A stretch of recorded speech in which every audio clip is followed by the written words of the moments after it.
feels great. It's definitely a good Wednesday afternoon. But yeah, I mean, it's just nice to get those points back that we earned as a team. That's why I told my guys yeah, we earned those 10 playoff points and 2 race wins, so that was a big deal.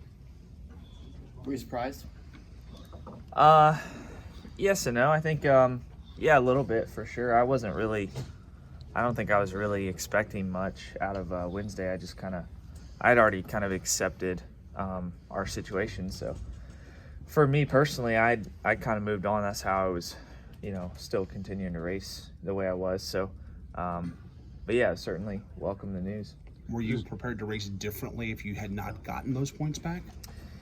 Yeah, like I said, I kind of already accepted it. So I think going into Atlanta and then going into Coda, Coda, some of the decisions at the end of the race just to get a solid finish was because of the point situation. So yeah, I mean, probably could have been a little more aggressive there at the end, the way the restarts are, but I felt like, getting a solid top 5 was good. But, now we're kind of back to square one, which is great, and kind of have those points that we earned back. Was that something that you were thinking about, or was that something you talked about as a team, of just kind of being cognizant of those points and being, I guess, in essence, smart at the end of a race? Yeah, I mean, I think it just comes by the nature of it, just looking at your situation throughout the week. But yeah, I mean, for us, going back to where we are in points now, we can approach the races probably more aggressive. Knowing that we've got our playoff points back, it was tough to think about how we, we're 10 playoff points down. That was the big thing. Was you can probably make up the 100, throughout the season, but having 2 race wins worth of playoff points gone was tough. So now we're back in a good situation and back where we were before. So yeah, it feels good. How involved were you in the appeal and the planning into what led to Wednesday? Not at all. So yeah. That's 2 in a row. Texas last year, and now this one that you've had penalties that were amended in your favor. Do you expect that to be kind of the normality moving forward? No, I think there were 2 unique situations. So I think, fortunate that it worked out. But yeah, you certainly don't expect that, going in. Certainly hope in the future, for me personally, that I don't get a penalty like Texas. So that's my goal. And now we come back to Richmond. We're back to racing this weekend, a race you almost won last year. What lessons were learned last year with the new next-gen car that you're going into year 2 with this car on a slick racetrack like this? I mean, I thought the fall race or summer race was a lot different than the spring race. So I think the spring race, the setups were still not really optimized. At least for us, we were still fighting some kind of basic car issues that the car had last year. So I think going into this year, the setups are a lot more optimized, and I think you'll kind of see a more traditional Richmond race. So I feel like some of the normal contenders at Richmond are going to be up front. Kevin was really strong at Phoenix and Richmond last year. So yeah, I think honestly probably the second race here was more normal Richmond, and then we'll see how this year's. What is normal Richmond? What kind of challenges does this track throw a driver's way?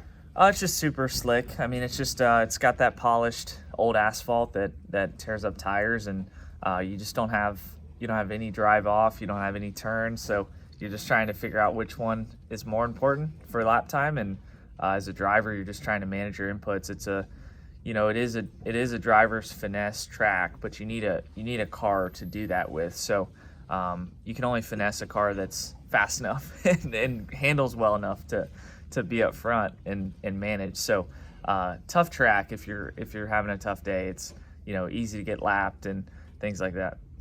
Considering the first turn calamity at Austin and last year first turn at Indy, you expect anything different going back to Indy with that first turn there? Yeah, I think if we don't, we're probably going to need to make some changes to not have that happen again. I think Indy's worse than Coda. I think last year Coda was calmer restart-wise than Indy. So just looking at past history, I think that's, Coda is probably a little bit calmer, or should be. So yeah, if we went to Indy, tomorrow with the same kind of method, I think you'd see even worse result. You'd see most of the outside lane in the grass cutting the course, and then you'd see the inside lane would be bonsaiing. So yeah, I think we'll have some changes going there. Would you rather race on the oval at Indy?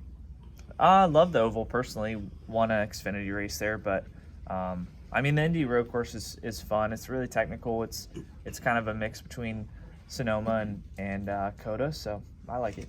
And might have COTA and Indy, but also you got Chicago. What do you think that might be like? Kyle Busch was in here earlier and said he thought you almost needed to go single file for restarts there with the tight corners, because he says, look, if you get one guy spun out, it's going to block the track.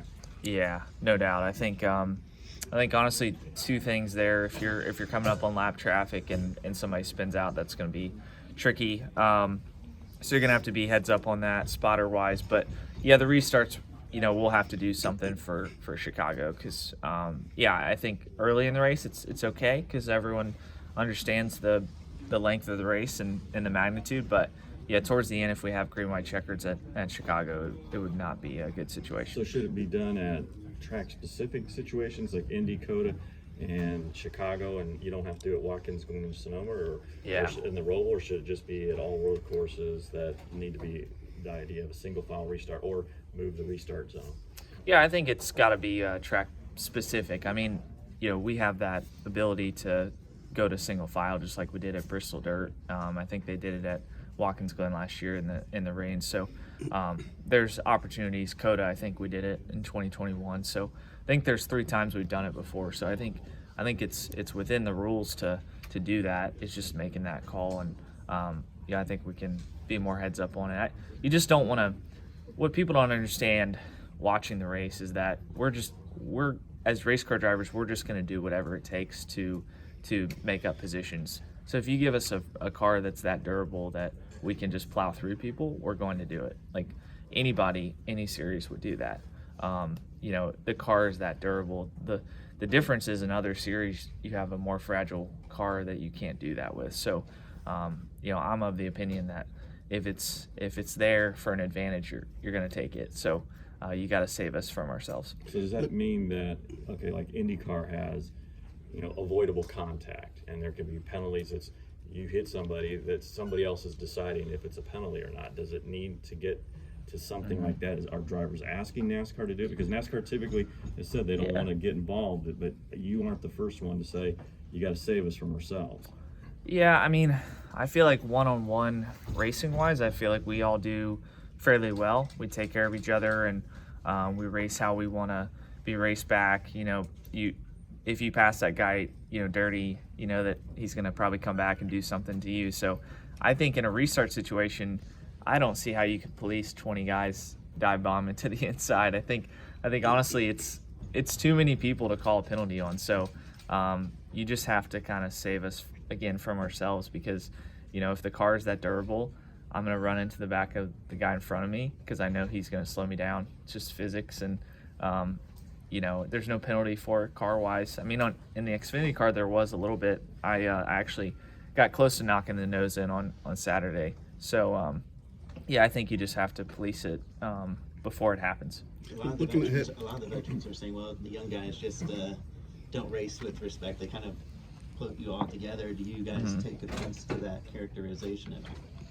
Yeah, I mean, I feel like personally I race with a lot of respect, just knowing what people have said about me in the past. So I try to race how I want others to race me, and that's just how I grew up. That's just the kind of morals that I live by. So I'm probably not the first one to plow into people, but if I get it done to me, I'm certainly going to do it back. Looking ahead to Martinsville, your thoughts on going back to that track and how you ran there? I'm excited. Martinsville's always been special to me. First racetrack I went to, and just love getting around that track. It's just fun. It's every time you go there, it's such a challenge. And I think the first couple times I went there in Cup, it was easy to get lapped. So just learning from those experiences and getting better is fun. You had a good run there last year, that dominated a lot of the races. Looking back, you know what you did there to do it again this year? Yeah, I mean, yes. Yeah, it was good in the spring. The fall was tough, though. We got it. We were a couple laps down, and we came back to finish 7th, but that's ultimately what cost us a chance to race at Phoenix. So, yeah, Martinsville is definitely high on our list to get better than we were in the fall. Looking back to Coda one more time, a lot of conversation about the overtimes at road courses after last week, long cautions, things like that. What's your stance on overtimes at road courses? I mean, like I was saying, I think if there's a different format or way of doing it, I think we could get away with green white checkers. I don't think that's really the issue, but I would like to see maybe less of them, because when he gets unlimited, it's just tough. I mean, as the leader, that's just more of a reason to not win the race. So I think in the aspect of fairness, I think it would help to maybe have less of them. What's it been like with Rudy not being with you at the racetrack? What's his involvement been like, and have you kind of noticed a difference, or has it been pretty seamless?